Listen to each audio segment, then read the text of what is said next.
Thanksgiving is supposed to be about family, warmth, and love. It's the one day of the year when you gather around the table, share stories, and remind each other that no matter what, you belong together. But that day, I discovered the ugly truth hiding inside my own son's home. The wind outside cut like knives, sharp and merciless, and the air was bitter, barely 5 degrees. As I walked up to his house, I expected to hear laughter, to smell roasted turkey, to see my grandson running toward me with open arms. Instead, what I saw made my blood freeze. There he was, my grandson, standing outside on the front steps, trembling, his little hands wrapped around himself for warmth. A t-shirt, thin shorts, his skin red from the cold, his lips shaking. And behind him, through the glowing windows of that warm house, I could see the truth. My son, my daughter-in-law, my family, sitting around the table, plates piled high, smiling, feasting, celebrating, while the child I loved more than life itself was left to suffer alone. I stood there in the freezing air, my heart pounding, torn between disbelief and rage. How could they? How could a family that once called me mom sit at that table and ignore the child who needed them most? I walked up to that door, and in that moment, I knew I wasn't just visiting for Thanksgiving anymore. I was about to uncover everything, the lies, the cruelty, and the truth they never thought I'd see. And when I finally kicked that door open and spoke 6 simple words, the laughter stopped. The forks froze mid-air. Their faces went white. That Thanksgiving would be remembered forever, but not for the food, not for the warmth, and not for the love. I didn't plan on going that day. In fact, for weeks I had told myself I wouldn't. I had promised I'd stay home, keep the blinds closed, maybe heat up a small meal for one, and pretend Thanksgiving was just another Thursday. But as the morning light broke through my curtains, spilling across the empty table where I usually sat with my coffee, something inside me changed. Maybe it was the silence of the house pressing against me. Maybe it was the memory of all those Thanksgivings past, the ones filled with laughter, hugs, and the sweet smell of pumpkin pie baking in the oven. Or maybe it was just that I couldn't shake the thought of my grandson. His small smile, his voice when he called me Grandma. That morning, without calling, without warning, I decided I was going to my son's house. No invitation, no permission, just a mother showing up where she belonged. I bundled myself in my coat, pulled on my old scarf, and told myself it would be fine. It had to be fine. After all, Thanksgiving is about family. It's about being together, no matter the differences, no matter the history. And Lord knows we had plenty of history. The walk from my car to their front steps felt longer than usual. The air was sharp, cutting into my cheeks, stealing my breath with each step. The world seemed frozen in silence, except for the crunch of my boots on the thin sheet of ice covering the sidewalk. The wind whipped at my scarf, snapping it against my skin, and I pulled it tighter around my neck. I remember looking up at the sky, a pale, colorless gray that hung heavy and endless above me, and thinking to myself, this isn't the kind of day you leave a child outside. Not even for a minute. But I hadn't seen what was waiting for me yet. My heart was already heavy before I reached their door. The weeks leading up to Thanksgiving hadn't been easy. Tension between me and my son had been growing for months, maybe even years. His wife, my daughter-in-law, had a way of making me feel like a guest in a family I had built with my own hands. I was no longer the mother who raised him, who worked nights to make sure he had shoes that fit and food in his stomach. No, I had become, in her eyes, an inconvenience, an obligation, a shadow she wished would just disappear. And maybe in some ways my son had started to believe her. The phone calls came less often. The invitations grew colder, shorter, more formal. Last Christmas, when I brought a homemade pie, the same pie my mother had taught me to bake, she barely touched it. She set it on the counter, forced a smile, and later I saw it in the trash. It stung more than I let on, but I swallowed it down because family is supposed to be worth swallowing pain for. Still, something told me this Thanksgiving would be different. I told myself, maybe they just need to see me show up. Maybe if I surprise them, they'll realize I still belong. As I climbed the steps to their house, my fingers numb from the cold despite the gloves. A knot of nerves twisted in my stomach. My heart pounded hard in my chest, not from the climb, but from fear. What if I wasn't welcome? What if I walked into smiles that froze when they saw me standing there? What if I became the unwelcome reminder of everything they wanted to forget? But then I pushed those thoughts aside, clutching my coat tighter, whispering to myself, "You're his mother. You're her grandmother. No one can erase that. No one." The closer I got, the more vivid my memories became. Thanksgivings when my son was small, his eyes lighting up when I placed the turkey on the table. The way he'd reach for the mashed potatoes before Grace was finished, and how I'd scold him, only to give him an extra spoonful anyway. Back then, our house was alive with noise. Cousins running through the hallways, the smell of cinnamon and nutmeg filling every room, the warmth of family wrapped around us like a blanket. But now, I felt like an intruder about to step into someone else's life. The house loomed ahead of me, warm light spilling from the windows, glowing against the cold gray of the day. From the outside, it looked perfect. A picture book Thanksgiving. Shadows moved across the curtains, people laughing, raising glasses, living the holiday I had once dreamed of for my family. My stomach sank with a mixture of longing and dread. I paused at the bottom of the steps, my breath forming little clouds in the air. My fingers trembled as I adjusted the scarf around my neck, buying myself a moment. I told myself again, "This is family. This is where you're supposed to be." And yet the silence outside was deafening. Only the muffled sound of laughter drifted from inside, carried on the wind. I wrapped my arms around myself, shivering from more than just the cold. I thought I was walking into a warm holiday gathering, but I couldn't have been more wrong. In that moment, as I stood just a few feet away from the door, I had no idea what awaited me on the other side. No idea that my unannounced arrival would uncover the truth I had been too afraid to face. No idea that before the day was over, everything I thought I knew about my family, my son, my daughter-in-law, and even the meaning of Thanksgiving itself, would be shattered. If I had known what I was about to see, maybe I would have turned around. Maybe I would have gone back home, pulled the blanket over my lap, and tried to forget. But I didn't. I placed my hand on the railing, climbed the final step, and took a deep, steady breath. My heart was heavy with hope and fear, both battling inside me as I reached for the doorknob. And that's when I heard it. A sound that froze me in place. A sound that told me I was about to walk into a Thanksgiving I would never forget. The moment I heard it, I thought my ears were playing tricks on me. A sound that didn't belong. Not laughter, not music, not the warmth of holiday cheer. It was small, thin, and broken. The sound of shivering breaths, sharp gasps pulled through clenched teeth. I turned my head slowly, as if I already knew what I was about to see but needed time to prepare my heart for it. And there he was. My grandson. My sweet boy. Standing on the edge of the porch, his arms wrapped around himself so tightly it looked like he was trying to hold his bones together. His lips were blue, his teeth chattering so hard I could hear it over the wind. His little body trembled, jerking with each gust of cold air that sliced across his bare skin.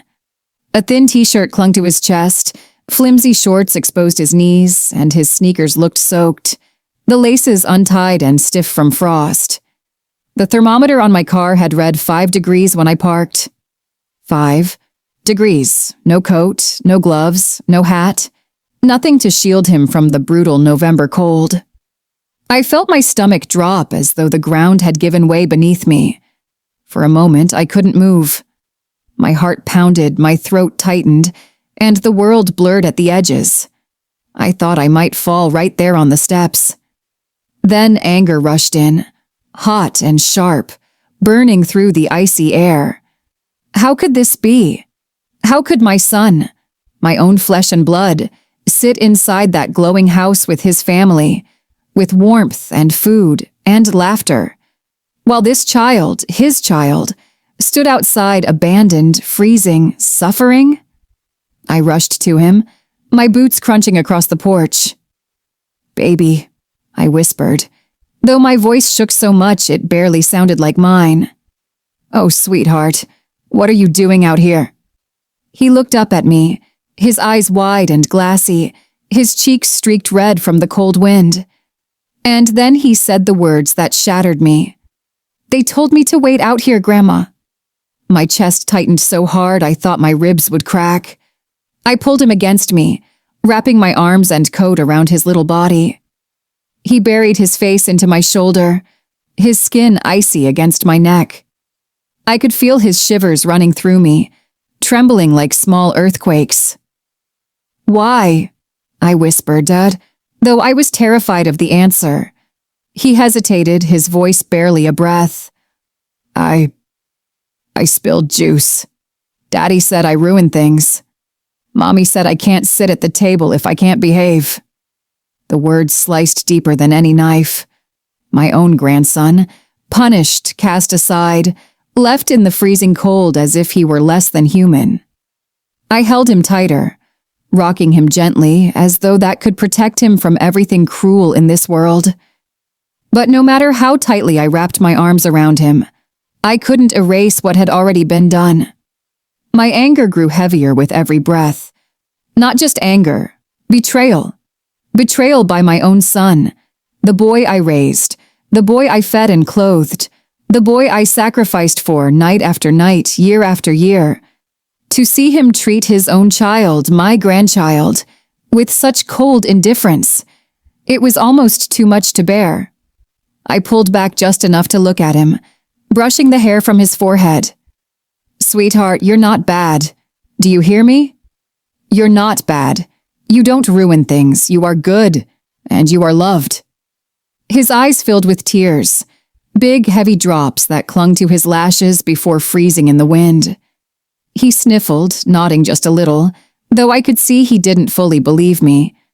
Because children believe what they're told, even when it's cruel. Especially when it comes from their parents. I kissed the top of his head, pressing my lips against his icy hair. My fury simmered, bubbling hotter with each second I stood there. I looked past him through the window, and what I saw inside only fueled the fire. The family was gathered around the table. My son, my daughter-in-law, and their friends. Plates piled with turkey and stuffing, glasses raised in toasts, smiles wide with holiday cheer. The sound of their laughter leaked through the walls, spilling into the night, mocking the suffering they had left outside. It was like two different worlds existing side by side, one glowing with comfort, one frozen in cruelty. And I realized, in that moment, that the line dividing those worlds was not an accident. It was intentional. They had made a choice. They chose to leave him outside. They chose to laugh and feast while his little body shook against the winter air. They chose to pretend he didn't matter. And that choice broke something inside me. I tightened my hold on him, whispering over and over, "You're safe now. Grandma's here. Grandma's got you." But inside, I was boiling. Every memory of my son's childhood flooded back.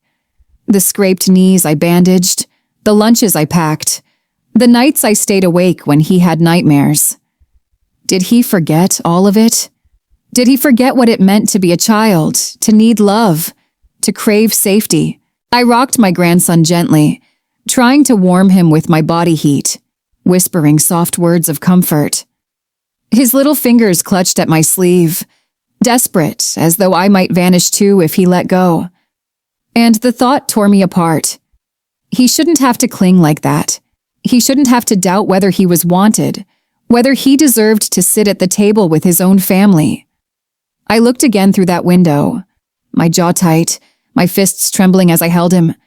The sound of clinking glasses and cheerful voices filled the air, and for the first time in my life, I felt something I never thought I would feel toward my own child. disgust. They had betrayed me, betrayed the values I had raised him with, betrayed the love of a mother who had given everything.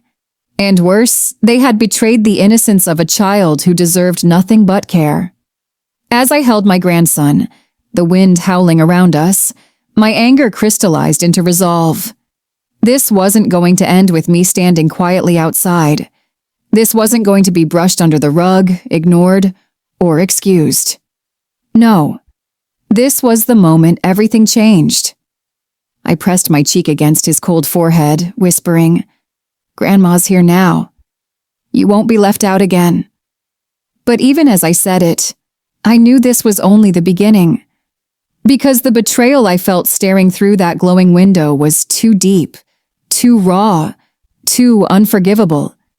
And before that night was over, they were going to see a side of me they never expected. The side of me that would no longer stay silent. The door creaked when I opened it, just slightly, enough for the warm air to escape and brush against my frozen skin. It felt like walking into another world, one where the cold, the suffering, and the truth were kept out by 4 wooden walls and a locked door. Inside, everything was golden. The glow of candles and chandeliers shimmered against polished silverware. Laughter rose and fell like music, rich and careless, wrapping itself around the clinking of glasses.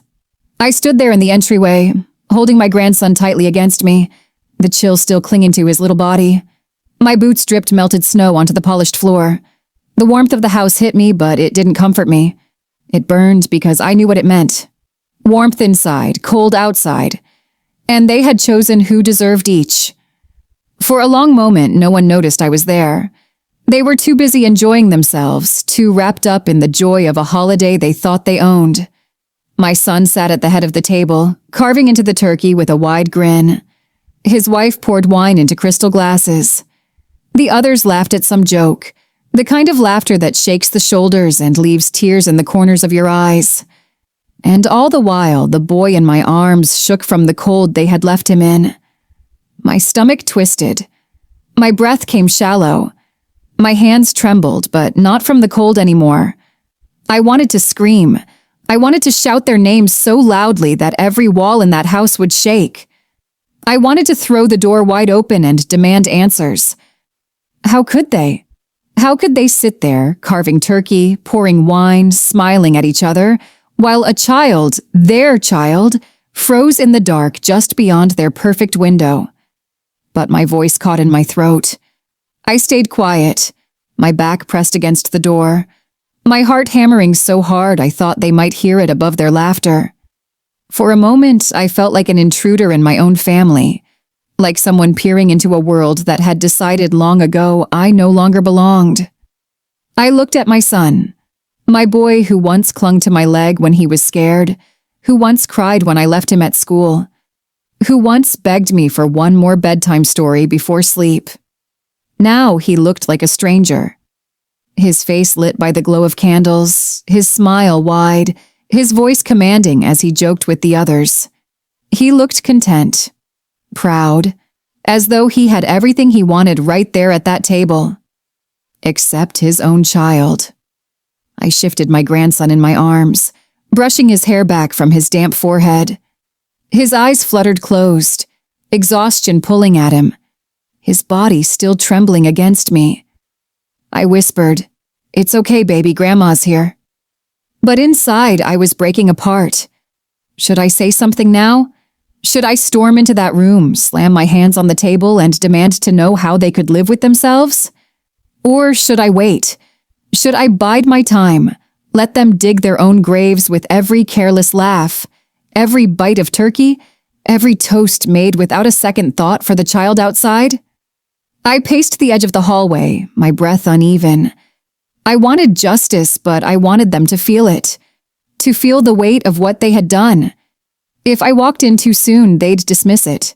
They'd find excuses, cover themselves with lies, twist the truth until I was the fool. But if I waited, if I let the silence hang heavy before I spoke, maybe then the truth would hit them like thunder. I leaned against the wall, my fists clenched, my jaw tight. I could hear their voices clearly now. Best turkey we've ever had, one of them said, laughter spilling after. Yes, yes, my daughter-in-law's voice chimed in. Sweet, fake, dripping with the charm she used when she wanted to look perfect. We worked so hard this year to make everything just right. Just right. The words stabbed at me. Just right. As if leaving a child to shiver in 5-degree weather was part of their perfect holiday picture. I closed my eyes, and for a moment I saw myself years ago, in my small kitchen, hands raw from washing dishes, sweat on my brow as I prepared meals for family gatherings. Back then, nothing was perfect. The tablecloth was mismatched, the turkey sometimes too dry, the pie a little burnt. But there was laughter. Real laughter. There was love, even in the imperfections. That was what family was supposed to be. And now, this was nothing but a show, a performance staged for everyone at that table while the truth, the ugly, cruel truth, stood just outside the door. My breathing quickened. My hands shook harder, not from fear anymore, but from the storm building inside me. A storm that had been gathering for years, through every cold glance, every dismissive word, every time I was made to feel small in a family I had built. I glanced down at my grandson again, at his fragile frame curled against me. He was still shivering, even in the warmth of the house. His lips moved, forming a word too soft for anyone but me to hear. Grandma? That was it. Just that one word, and it was enough to steady me, enough to remind me why I was there, why I couldn't stay silent anymore. I pressed my lips against his forehead, whispering, I'm here, baby, I'm here. Then I lifted my eyes toward the dining room again. The laughter grew louder. The wine glasses clinked in another toast. And I realized I was standing at the edge of two worlds. One of cruelty and indifference, glowing and warm but rotten at the core, and one of truth, cold and sharp, waiting for me to bring it crashing through their perfect facade. I could feel my heart pounding, my breath uneven, my legs trembling under the weight of the choice. Stay silent or speak. I straightened my back, adjusting the boy in my arms, and felt the fire rise in me. I was no intruder. This was my family, my blood, my truth, and I would no longer let them shut me out. My hands trembled, but not from the cold anymore. It was time. Time to step from the shadows into the light of that room. Time to let the truth speak louder than their laughter. And though they didn't know it yet, their perfect Thanksgiving was about to end. I don't remember making the decision. I don't remember saying to myself, now's the time. It was more like the decision made me. My body moved before my mind had caught up, as if all those years of silence, all those moments of being dismissed, all those times I swallowed the hurt, had been gathering strength, waiting for this exact second. With my grandson still trembling in my arms, I took a deep breath, planted my boots against the floor, and kicked the dining room door open. It slammed against the wall with a force that rattled the chandelier above the table. The sound cracked through the laughter, slicing it in two, leaving the room in sudden, stunned silence. Forks hovered midair. Glasses froze halfway to lips. Heads turned one by one toward the doorway where I stood. And for the first time that night, they saw me. The warmth of the room, the glow of candles, the smell of turkey and wine, all of it felt like a lie compared to the icy truth I carried in my arms. My grandson's head rested against my shoulder, his small body curled into me, his face pale, his lips still trembling from the cold. I held him close, my coat wrapped around him like a shield. I'll never forget the looks on their faces. My son's knife clattered against the plate as his hand went slack. His smile, the wide, proud grin he'd been wearing only moments before, drained from his face until there was nothing left but shock. His wife's glass slipped from her fingers, red wine spilling across the white tablecloth like blood blooming on snow. Her hand flew to her mouth, her eyes wide, but not with guilt, with fear of being caught. The guests shifted uneasily in their seats, eyes darting between me, the boy in my arms, and the hosts who had just been exposed. The room that only seconds ago was bursting with laughter now sat heavy, suffocating with silence. I took a step forward, each movement deliberate, echoing against the hardwood floor. My boots left wet prints behind me, snow melting in small puddles that trailed my path like evidence. My gaze never left my son, though I could feel every eye in the room drilling into me. My chest burned with a fire that was equal parts rage and heartbreak. My voice shook, not from fear, not from weakness, but from the weight of everything I had carried for too long. And then I said it. 6 words. 6 words that fell into the silence like a stone thrown into still water, sending ripples across every face in that room. 6 words that wiped the color from their cheeks, drained the air from their lungs, and left them staring at me as though the ground beneath them had vanished. I won't repeat them here, not yet. Because those words weren't just mine. They belonged to that moment, to that boy in my arms, to the betrayal that had been laid bare for all to see. They belonged to the silence that followed, a silence so deep I could hear the faint crackle of the fireplace and the uneven breaths of those who had just been unmasked. The guests shifted again, their forks now resting on untouched plates, the smell of turkey suddenly sour in the air. No one dared to speak. No one dared to move. They just stared. At me, at the boy, at the truth they could no longer pretend wasn't real. My son's lips parted as though he wanted to say something, to explain, to excuse. But no sound came out. His eyes darted to his wife, who sat rigid, her fingers clawing at the edge of the tablecloth as though she might rip it in two. She looked at me, then away, then down at her lap, her chest rising and falling in quick, shallow breaths. Shame. That's what filled the room now. Not the warmth of family, not the glow of holiday cheer. Shame. Heavy and thick, pressing down on every person in that room like a weight they couldn't shake off. I shifted my grandson gently, whispering a soft reassurance to him, then lifted my eyes again. My hands trembled, not from the cold, never from the cold, but from the power of finally speaking what needed to be said. I let the silence stretch, let it burn, let it choke them in their own indifference. And then, slowly, deliberately, I repeated the 6 words again. This time, softer, sharper, each syllable slicing the air, each word carrying the truth like a blade they couldn't dodge. The second time hurt them more than the first. I could see it in the way their faces twisted, the way their shoulders hunched as though bracing for a blow. My son looked down at his plate, unable to meet my eyes. His wife's knuckles turned white where she gripped the table. The silence after those 6 words stretched on, endless, suffocating. No one touched their food.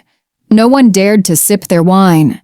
The turkey, once steaming and golden, now sat forgotten in the middle of the table, its carved pieces drying under the heavy air of shame.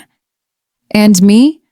I stood tall, my grandson safe in my arms, my voice finally carrying the weight it had been denied for too long. For years, I had been dismissed, belittled, treated as though my place at the table was optional. For years, I had been told, in words and in silence, that I didn't matter.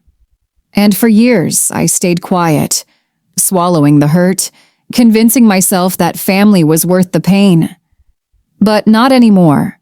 Those 6 words shattered the silence of my own restraint. They broke through the wall of indifference that had been built between me and the people I loved.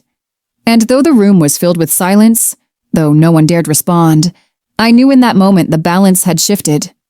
The truth was out. They were exposed. And nothing, not the turkey, not the wine, not the laughter that had filled the room only minutes before, could ever cover it up again. My son's eyes finally lifted, meeting mine across the table. I saw the boy I once raised flicker for a moment behind his shame. I saw the child who used to reach for my hand when he was afraid, now struggling to face me as a man. His lips parted once more, trembling, desperate to speak. But I held up my hand. The silence deepened. Those 6 words hung between us like a wall he could never climb. And for the first time in a very long time, I wasn't the one trembling. The silence after those 6 words was unlike anything I'd ever known. It wasn't peace, it wasn't relief. It was heavy, suffocating, as though the entire room had been forced to hold its breath. For a long moment, the only sound was the soft crackle of the fireplace and my grandson's uneven breathing against my chest. And then, slowly, the dam broke. My son's chair scraped against the floor as he pushed himself up, his hands trembling, his face pale and wet with sudden sweat. He stammered, "Mom, please, it's not what it looks like." I cut him off with a look so sharp it pinned him to the ground. For the first time in his life, he had nothing left to say. My daughter-in-law tried next, her voice rising in that syrupy tone she always used when she wanted to cover cruelty with charm. "You don't understand," she insisted, her eyes darting nervously to the guests who sat frozen in awkward silence. "It was a mistake. He wasn't supposed to be outside for long. I raised my hand again. The words died in her throat. She sank back into her chair, her mouth still moving but no sound coming out, as if even she realized that no excuse on earth could erase what I had found. I shifted my grandson gently, letting him nestle deeper into the folds of my coat, and then I spoke again. My voice didn't shake. It didn't waver. It carried the weight of years, the strength of every silent moment I had endured. "There will be consequences." The words weren't loud, but they hit harder than any shout. My son flinched. His wife's lips pressed into a thin, white line. The guests shifted uncomfortably, some staring at their plates, others sneaking glances at the door as though desperate to escape the storm they now found themselves trapped in. I took another step forward, the hardwood groaning under my weight, each footfall steady and deliberate. "No inheritance," I said, my eyes locked on my son's. "No forgiveness and no more pretending." I saw the words sink in, saw them carve themselves into his skin like fresh wounds. His jaw clenched, his fists tightened at his sides, and then, finally, his shoulders sagged under the weight of truth. "No, Mom, you can't mean that." His voice cracked, weak, desperate. I was going to explain. We didn't mean for what?" I snapped, my voice sharp enough to cut the air. "Didn't mean for your child to be left outside in the freezing cold? Didn't mean for him to shiver until his lips turned blue while you sat here carving turkey and pouring wine?" He tried again, fumbling over words, but each attempt collapsed under the truth. There was no explanation, no excuse, only the undeniable fact of what I had seen with my own eyes. My grandson abandoned, his small body trembling in the cold, while his own parents feasted without him. Tears brimmed in his eyes. His wife looked away, her face flushed with shame and something else. Fear. Because she knew what those 6 words meant. She knew what I was declaring now. "This house, this family, this so-called celebration, it ends tonight," I said. "The charade is over. You won't stand to inherit a cent of what your father and I built. Not the house, not the land, not the accounts. Nothing." Gasps rippled across the table. Forks clinked against plates. Someone muttered, "My God," under their breath. My son reached toward me, his hand trembling. "Mom, please. You can't do this. We need—" I pulled back before his fingers could even brush my sleeve. "No, you don't need me. You've made that perfectly clear. You need the money, you need the comfort. You need the image of family, but not the reality of it. You wanted the inheritance, not the responsibility that comes with it." His face crumpled. His wife leaned forward, her voice breaking as she tried to salvage what little she could. "It wasn't revenge. It wasn't cruelty. But I stopped her again, my voice low, steady, immovable. Don't twist this into something it's not. What you did tonight was cruel. What you allowed was cruel. And I will not spend one more second excusing it. The boy stirred in my arms, and I kissed his hair, breathing in the faint scent of his shampoo mixed with the sting of winter air. He was the only innocent one in that room, the only one who deserved protection, warmth, and truth. And that was when I revealed the deeper reason, the reason that mattered more than the money, more than revenge. This isn't about punishing you, I said, my eyes sweeping the table, my voice steady but burning. This is about justice. For him. For me. For every moment you thought it was acceptable to treat us as less than human. I won't let my grandson grow up believing this is normal. I won't let him think this is how love is supposed to look. The words landed like stones in still water, rippling through every corner of the room. The guests shifted uncomfortably, some whispering, others refusing to meet my eyes. My son collapsed back into his chair, his hands covering his face. His wife stared at the untouched turkey, her shoulders quivering as if the weight of her choices had finally caught up to her. They begged. They pleaded. Their words stumbled over each other, tripping in their desperation to make me believe. But I didn't bend. Not this time. Every time I had swallowed my pain, every time I had forced a smile, every time I had let them walk over me for the sake of keeping the peace, all of it had led here.